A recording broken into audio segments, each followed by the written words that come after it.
Hospital Pekan hari ini telah melakarkan sejarah baru apabila menjadi fasiliti kesihatan yang ke-16 di bawah Kementerian Kesihatan Malaysia yang menawarkan perkhidmatan-perubatan tradisional dan komplementari. Ia juga lah yang pertama di Pahang. Perbukaan unit baru ini merupakan satu inisiatif strategik Kementerian Kesihatan Malaysia dalam mengintegrasikan perubatan tradisional dengan perubatan moden bertujuan untuk menawarkan rawatan yang lebih komprehensif kepada penduduk sekitar Pekan ataupun yang di Pahang ni lah.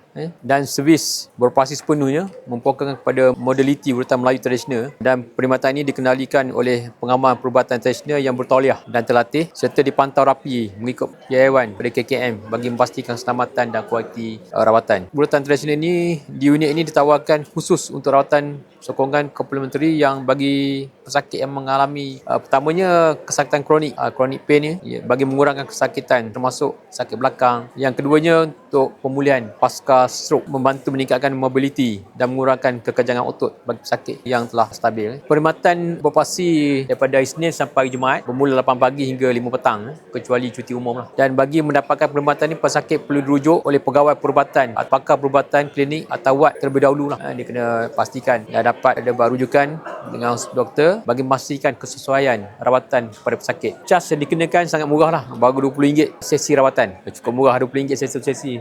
Kalau dekat luar tu saya rasa 50 pun susah cari sekarang ni, 100 lebih. Dan berdasarkan pada statistik awal operasi dia operasi start pada November tahun lepas 25 dan hingga hari ini sambutannya cukup baik dan sebanyak 29 kes telah di-discharge dan daripada 29 tu yang lebih membanggakan 27 pesakit tersebut mencatat pengurangan skala kesakitan selepas dapat ataupun telah melalui sesi rawatannya.